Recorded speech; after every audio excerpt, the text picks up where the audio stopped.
Assalamualaikum warahmatullahi wabarakatuh.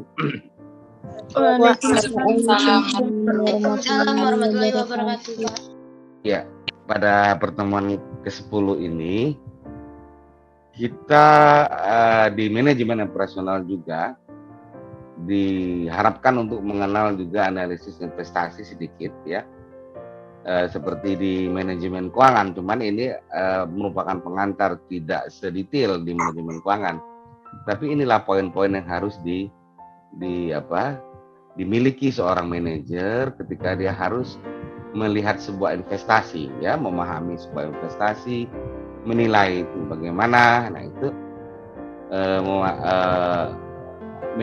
seorang manajer operasional meskipun tidak terlalu mendetail, dia harus memahami juga tentang cara menganalisis investasi sehingga tidak kebablasan ketika ada sebuah proyek. Dia tidak terlalu jadi itu sih kepentingan seorang manajer pada analisis investasi adalah bagaimana dia memahami ketika memang ada sebuah disajikan oleh manajer keuangan tentang ini nih ada investasi.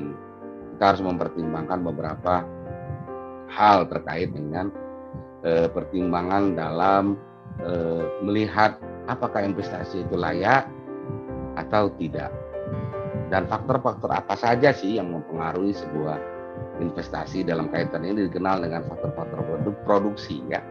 Oke, kita mulai saja dengan memahami tentang ini suku kebahasannya dulu. Memahami suku kebahasan, kita akan coba melihat faktor produksi ya. Lalu kita mendeskripsikan apa-apa saja faktor produksi. Lalu kita coba memahami tentang time value of money, memahami nilai waktu uang. Nanti kalau kalian belajar manajemen keuangan akan sampai ke sini ya. Lalu ada capital budgeting, mendeskripsikan penggunaan capital budgeting. Paling tidak ini tiga hal ini sih sangat terkait dengan investasi ya, cara memahami dan menganalisis sebuah investasi. Nah, ini faktor produksi. Apa itu faktor produksi? Ya, setiap proses yang menciptakan nilai atau memperbesar suatu barang. Jadi orang kalau melihat apa saja ketika kalian berbisnis, memiliki bisnis kuliner juga ada yang masuk. Nah, namanya Ica Tariska, agak katro sedikit ya, masuk dengan keributan ya. Oke ya. Jadi bisnis apapun juga itu, baik jasa itu ataupun nanti yang bersifat produksi, akan sangat terkait dengan beberapa faktor produksi ini ya. Kalau memang kita mau melihat hal-hal yang sangat krusial di dalam terwujudnya sebuah bisnis yang mengelola sebuah produksi, apa saja produksi itu ya. Pertama adalah tanah. Nah, jadi kalau orang produksi, baik bisnis yang mengelola barang atau jasa, itu harus memiliki tanah. Tanah bisa memiliki atau sumber daya alam, bisa berbentuk tanah dan di atasnya ada gedung, bisa juga seperti itu. Jadi ada lokasi tempat kalian memproduksi itu ya, tanah. Kemudian ada tenaga kerja, labor, dan atau sumber daya manusia, human resources ya. Kemudian perlu modal. Jadi kalau nggak ada modal susah juga ya. Lalu skill. Ini faktor produksi yang paling utama adalah skill. Nah, kalian diberikan skill, kuliah ini diberikan skill. Jadi kemampuan kita untuk menyelenggarakan sebuah investasi ya, sebuah hasil dari sebuah investasi. Nah, ini tenaga kerja, ini ada ada hal yang sangat terkait dengan kualitasnya. Misalnya mutu kesehatan juga akan dilihat, lalu kekuatan fisik juga, bagaimana orang itu, lalu bagaimana pendidikan mereka, lalu kecakapan. Nah, itu biasanya dilihat. Kemudian di penawaran tenaga kerja, kalau di negara maju faktor produksi ya terbatas ya, sehingga diperlukan efisiensi penggunaan tenaga kerja. Ya, kalau negara berkembang seperti kita ya banyak sekali faktor produksi, tidak terbatas sumber daya alam ya, tanah yang luas gitu ya. Jadi faktor produksi tadi sangat luas ya dibandingkan tenaga kerja, khusus tenaga kerja kita sangat tidak terbatas ya dibandingkan dengan modal dengan lahan. Dan orang menentukan jumlah tenaga kerja biasanya berdasarkan analisa beban kerja ya. Jadi analisa tenaga kerja itu untuk menghitung jumlah tenaga kerja yang sesungguhnya dapat tersedia pada suatu periode tertentu. Biasanya dianalisis ya. Seperti kita berbicara pada minggu kemarin ya, berbicara bagaimana tenaga kerja pada tata letak dan layout. Nah, ini modal ya, modal real, ada juga modal real good ya, modal real capital good, mesin, pabrik, gudang dan sebagainya ya. Kemudian ada lagi modal kerja sih ya. Jadi untuk membeli barang, modal dan faktor produksi lainnya, kenal dengan money capital ya. Dan ada lagi namanya skill, cakapan tata laksana, disebut juga entrepreneurship ya. Jadi kemampuan orang itu berwirausaha ya. Jadi hal-hal yang terkait dengan pengadaan ya, membutuhkan pengadaan faktor produksi yang diantar ke produksi akan sangat terkait dengan berapa besar kompensasinya ya. Tanah itu bisa disewa, oke? Kita bisa bayar sewa, walaupun kita tidak mampu beli. Tenaga manusia kita membutuhkan upah dan gaji, ya. Kemudian modal itu sangat terkait dengan capital cost-nya. Capital cost itu bisa bunga, ya.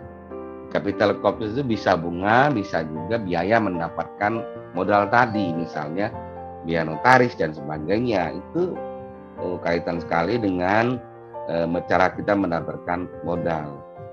Modal pemilik juga itu sebetulnya adalah capital cost-nya ada juga. Ketika modal itu tidak ditempatkan di investasi, sebetulnya modal itu menghasilkan keuntungan ya, menghasilkan manfaat. Dan yang berikut entrepreneurship, bagaimana kemampuan skill yang dimiliki oleh manajer, karyawan dalam menghasilkan laba. Ya.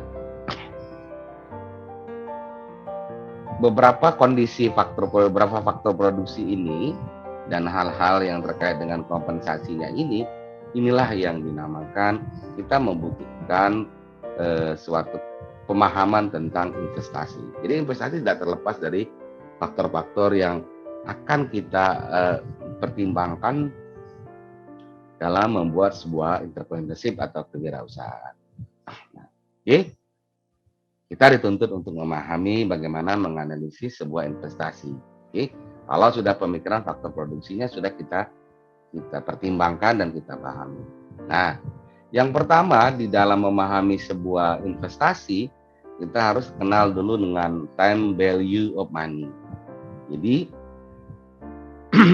time value of money itu berkaitan erat dengan investasi, karena pada investasi terkandung suatu nilai, yaitu yang dikenal dengan expected, harapan.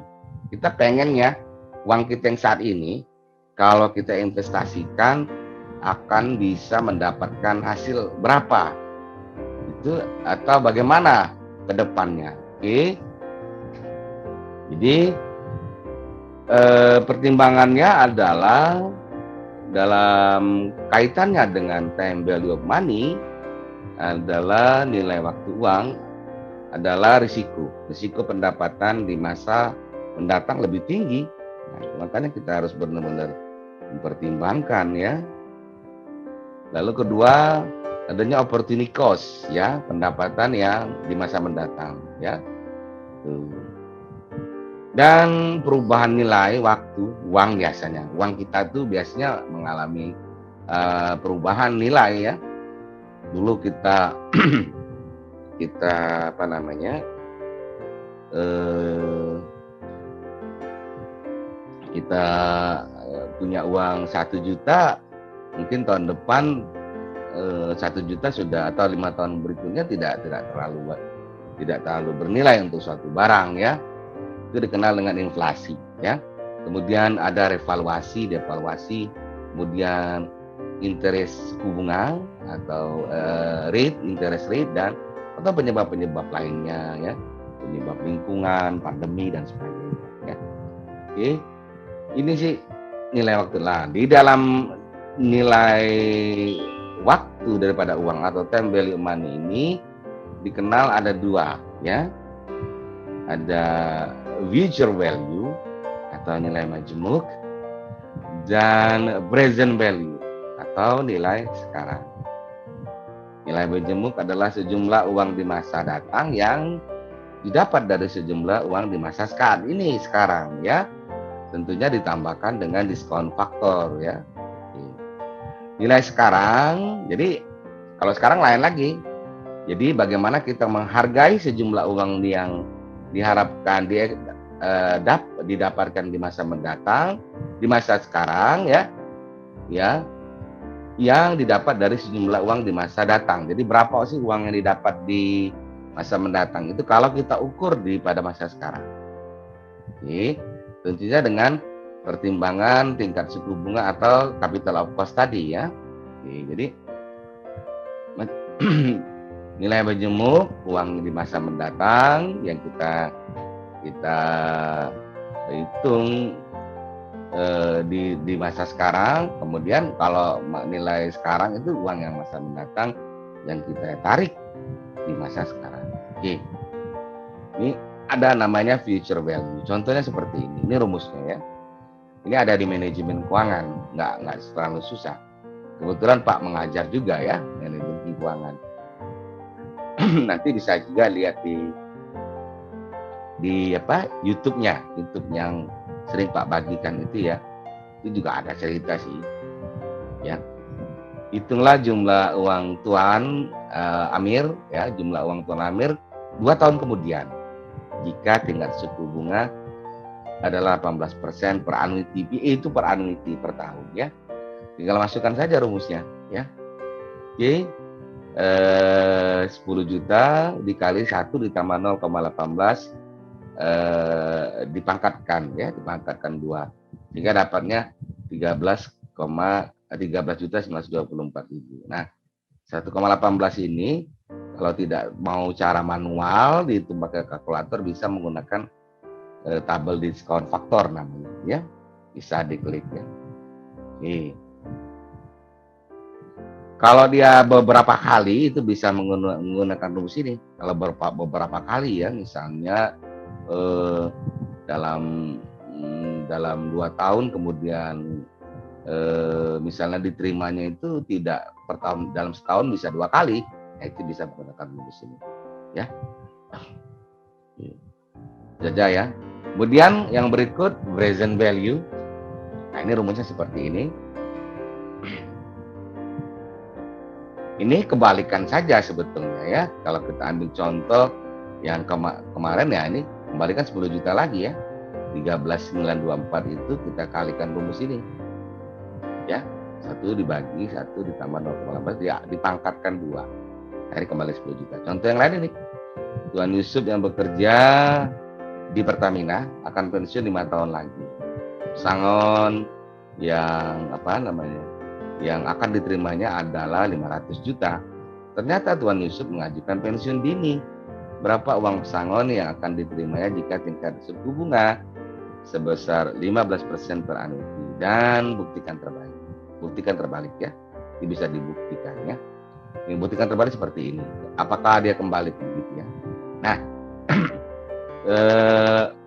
ini masukkan saja rumusnya. Ya, 500 juta itu kalau 5 tahun lagi itu dapatnya 248 juta. Ya, dengan suku bunga atau capital of cost-nya 15% of per annum. Itu ya.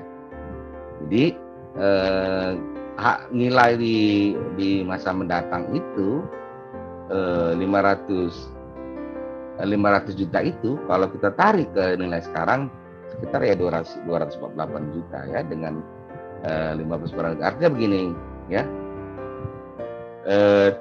Nampak kita lihat bahwa uang yang akan yang di masa mendatang itu sangat tinggi, tapi sebenarnya di masa sekarang sih artinya segini gitu. Karena kan 5 tahun lagi.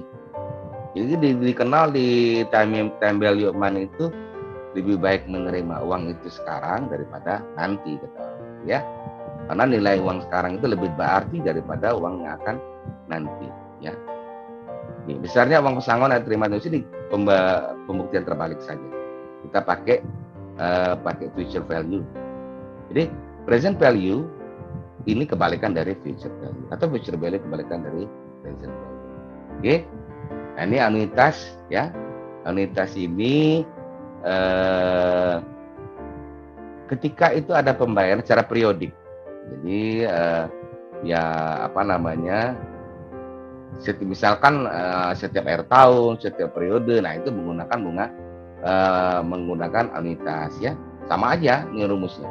Nah, Alam menginginkan sebuah sepeda motor, tentu dia menyimpan uangnya sebesar 2 juta setiap akhir tahun. Nah, setiap akhir tahun dia kan ngumpulin 2 juta, dia mau beli cash misalnya ya. Oke, dengan tingkat suku bunga 12% per tahun, berapakah jumlah Alam pada akhir tahun kelima? Nah, kita mau pakai rumus ini ya. Masukkan aja rumusnya. Sehingga ini dijorong ya. Nah, ini tahun kelimanya di sini ya. Sehingga 2 juta dikali 6,328 ini paling gampang pakai menggunakan yang namanya tabel diskon faktor. Oke. Sehingga akhir tahun kelima jumlah uangnya 12 juta. Oke. Karena dia mengumpulkan setiap tahunnya 2 juta. Padahal 2 juta ditambah dikali 5 ya hanya 10 juta. Tapi karena ada faktor bunga di situ, sebetulnya dia hanya mengumpulkan uang selama 5 tahun. Oke. Nah, begitu juga ini ketika nilai sekarang ya, Tuan Ali menerima keuntungan sebesar 8 juta selama 3 tahun. Nah, dengan tingkat bunga 8%, maka nilai anuitasnya adalah, kita masukkan lagi rumusnya seperti ini, dan hasilnya 20.616 ya. Jadi selama 3 tahun sebenarnya selama 28 juta dikali 3 itu sebenarnya 24 juta. Tapi kalau kita hitung pakai bunga majemuk atau anuitas ini hanya 20.616.000. Prinsipnya adalah yang harus diperhatikan bahwa ternyata kalau kita walaupun kita terimanya ini 20.600 misalkan Pak, ya, contohkan ya. Ini kan 8 juta kali 3 ini kan 24 juta. Tapi tahun ketiga. Tapi kalau saat ini kita terima 20.616. Itu lebih baik dibandingkan dengan kita menerima 3 tahun kemudian. Karena mendapatkan uang 20.616 ini kita bisa investasi lagi. Oke. Lalu yang berikut, slide berikut, setelah kita paham faktor produksi dan value of money, maka ada yang namanya penganggaran modal. Ini cara untuk menilai sebuah investasi dengan beberapa tool, rumus ya, formula yang dikenal dengan capital budgeting ya, penganggaran modal ya. Jadi keseluruhan proses menganalisis proyek dan menentukan apakah proyek tersebut harus dimasukkan dalam anggaran modal, apakah boleh ya diterima atau tidak sebuah proyeknya, harus disediakan tidak anggarannya. Nah, itu dikenal dengan capital budgeting ya. Dia menggunakan beberapa rumus ini. Yang pertama adalah payback period. Ini menilai berapa lama sih pengembalian dari sebuah proyek tadi ya, berapa tahun bisa, berapa waktunya. Kemudian dari present value kita menilai present value yang paling bersih atas uang kita tadi ya. Apakah dia positif atau negatif? Nah itu kan kalau kita melihatnya cukup bagaimana apakah itu nanti bisa diterima atau tidak ya. Kalau positif bisa misalnya ya, kalau negatif itu tidak ditolak sebuah proyek tadi. Kemudian probability index ya, ini total present value of proceed yang di atas dibagi dengan investasi yang berapa. Kemudian internal rate return, jadi IRR ini kita mencoba mengexercise ya, ketika bunga itu begini, ketika rate ini begini, nah itu apakah proyek ini tetap masuk. Jadi IRR sangat-sangat banyak dipakai untuk melihat apakah sebuah proyek yang investasi yang kita lakukan itu mengalami kendala di kemudian, apakah masih bisa bertahan ataukah tetap layak atau tidak layak gitu ya, atau tidak bisa bertahan ya. Oke, payback period ya. Jadi jika profit tiap tahun sama, jika artinya uang itu sama ya, jadi hasilnya profitnya itu sama per tahun. Proyek B membutuhkan investasi 120 juta ya. Oke, sampai di sini lancar ya. Screen-nya gimana? Ya, Pak. Lancar. Oh, oke. Nah, Pak lanjutkan ya. Proyek B membutuhkan investasi 120 juta. Profit itu per tahunnya diperkirakan dapat 40 juta per tahun selama 6 tahun ya. Bagaimana kita lihat PP-nya, proyeknya payable periodnya 120 dibagi 40 ya dikali 1 tahun. Artinya 3 tahun diperkirakan proyek ini akan kembali uangnya, akan dalam arti break even. Jadi tahun keempat, tahun kelima, tahun keenam adalah tinggal itu merupakan kita mendapatkan manfaatnya ya. Lalu di net present value kita melihat ya, apakah proyek ini positif atau tidak. Proyek B membutuhkan investasi sebesar sama 120 juta dengan soal yang sama ya, tapi ada rate of return. Jadi ada tingkat pengembaliannya yang diharapkan itu 10%. Nah, apakah masih, kalau ini kan belum ada tingkat pengembaliannya. Rate of return itu misalnya faktor bunga ya. Kalau uang itu tidak kita gunakan, dia punya peluang untuk didepositukan ya. Nah, itu harus kita pertimbangkan ya. Net present value-nya rumusnya menghitungnya seperti ini aja, seperti rumus tadi 120 ya ditambah 40 juta dikali. Pakai cari aja di diskon faktor ya. Yang 3 tahun, yang yang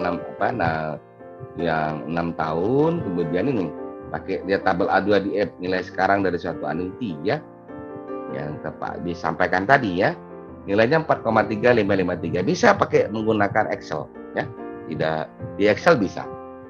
Tapi kalau kalian mau manual dihitung satu persatu ya, selama berapa tahun tersebut. Nah, ini 120 juta uang yang kita investasikan di minus 120 juta, ini minus ya. Ini kan uang yang kita punya. Kita dapat 174 juta ya. Oke ya. Oke. 4,353 ini capital of cost-nya. Sebenarnya artinya selama 6 tahun itu tidak murni kita dapat sebegitu gitu ya. Kita hanya dapat 120 juta ya. Nah, sebenarnya kita hanya dapat net present value-nya itu 54,2 juta. Nah, tetap positif, maka proyek ini tetap diterima ya. Oke. Lalu yang berikut adalah probability index ya. Berdasarkan contoh yang telah kita buat sebelumnya, kita lihat jadi ini melihatnya seperti ini, dapat net present value baru bisa menghitung probability index. Oke. Kalau dia positif, maka tetap proyeknya diterima. Ini kebalikannya. Ini 174 212 dibagi 120 gambarnya saja ya. Nilainya 1,445, ini di atas 1. Kalau lebih besar dari 1 maka proyek bisa diterima. Oke. Itu itu probability index. Dan yang berikutnya agak sulit ya dipahami, perlu pengulangan, itu menghitung IRR. Jadi IRR ini adalah internal rate return, merupakan metode penilaian investasi untuk mencari tingkat bunga yang menyamakan nilai sekarang dari aliran kasnya itu dan investasi. Oke. Dengan contoh yang sama, ya, rate of return-nya sama 10%, namun profitnya diperkirakan seperti ini. Tahun pertama kita dapat 50 juta, tahun kedua 50, tahun ketiga 40, tahun keempat 30, kan makin lama makin turun ya pendapatan. Mungkin mesin yang sudah mulai ini harus diganti ya. Kemudian persaingan sudah mulai muncul. Nah, itu tahun ke-6 dapat lagi tetap 20 juta. Oke, kita hitung dulu perhitungan dengan membandingkan ya. Misalnya ini rate return-nya 10%. Coba kita coba dengan kita tes dengan bunga 20% dan 30%. Nah, gitu. Nah, ini tabel diskon faktornya bisa kalian lihat ya, tahun pertama pada rate 10%, rate 20%, diskon faktor 20%, ini 0,833. Tinggal kita kalikan ya. 50 juta dapatnya 41. Nah, ini kalau pada saat bunga 20%, misalnya bunga itu naik 20% ya. Oke, bisa rate of return-nya 20%, capital of cost-nya, maksudnya capital of cost ya. Ini anggap saja tingkat ini rate of return ini capital of cost ya. Jadi sebetulnya ini adalah Pak, coba ini dulu ya,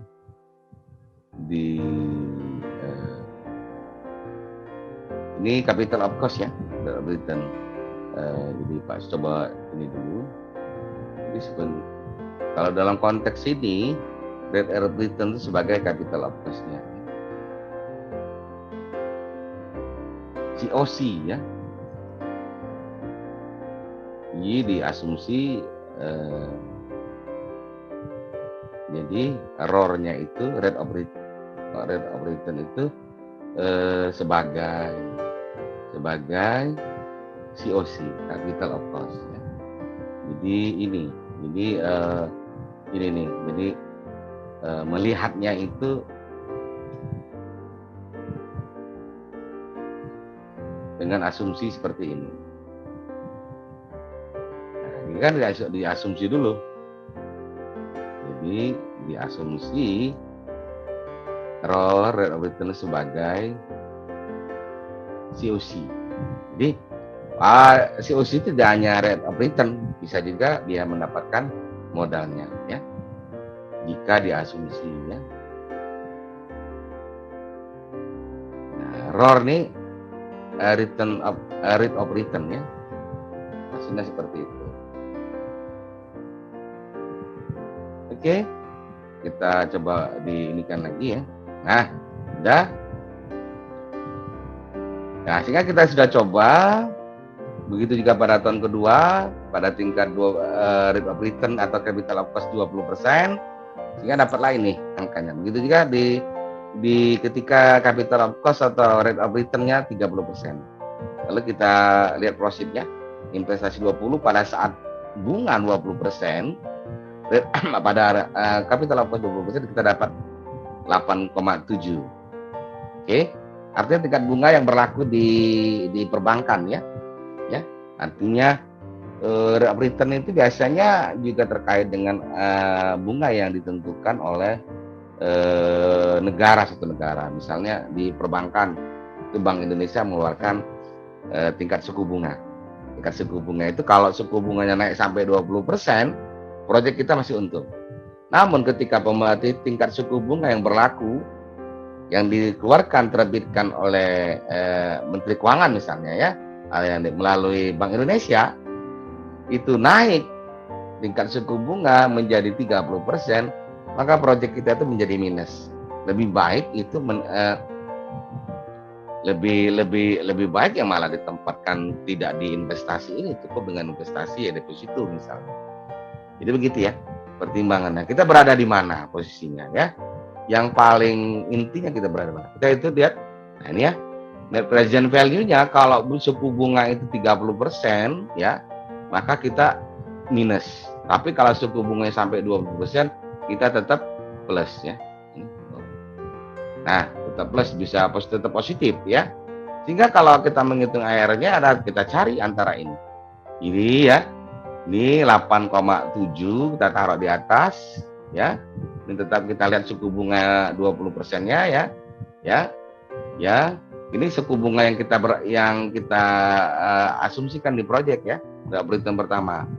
Dibagi 23,90 ya. Jadi pertamaannya ya.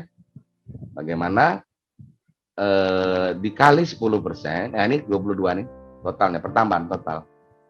Ya, 22,390 ya. Ini 30 dikurang 20 sama dengan 10% ya. Masukkan angka di sini ya. Nah, ini 20% ini IRR-nya kita mencari ya. Sebetulnya di suku bunga berapa? Kalau 20% sudah masih positif. Kita mau lihat batasan limit suku bunga yang masih bisa mentolerir bisnis kita ini. Jadi kalau kita sudah hitung pakai ARR ini, maka bunga kita ketika Bank Indonesia menetapkan suku bunga 23,89 atau 23%, itu masih bisa kita tolerir. Artinya investasi kita masih positif. Namun ketika suku bunga itu 24% ya, maka kita akan negatif. Jadi di investasi itu sudah diingatkan oleh manajer.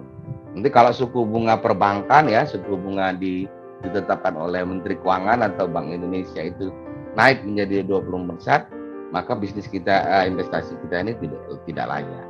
Ya. Oke, ini saja yang bisa Pak sampaikan. Nanti silakan kerjakan tugasnya. Ini tugasnya ada di ini ya, ada juga di manajemen keuangan. Ini ada Sapira ini ya, ada Nabila ya, ada Aman ya. Ya Pak pikirnya tadi bisalah kalian karena juga belajar manajemen keuangan, tapi ini paling tidak memberi gambaran, memperkuat, mempertajam kalian untuk belajar memahami manajemen keuangan juga. Okay? Tapi ini kaitannya dengan manajemen operasional, apa yang bisa diambil gitu ya ketika kita mau melakukan sebuah proyek atau bisnis entrepreneurship. Demikian dulu ya. Assalamualaikum warahmatullahi wabarakatuh.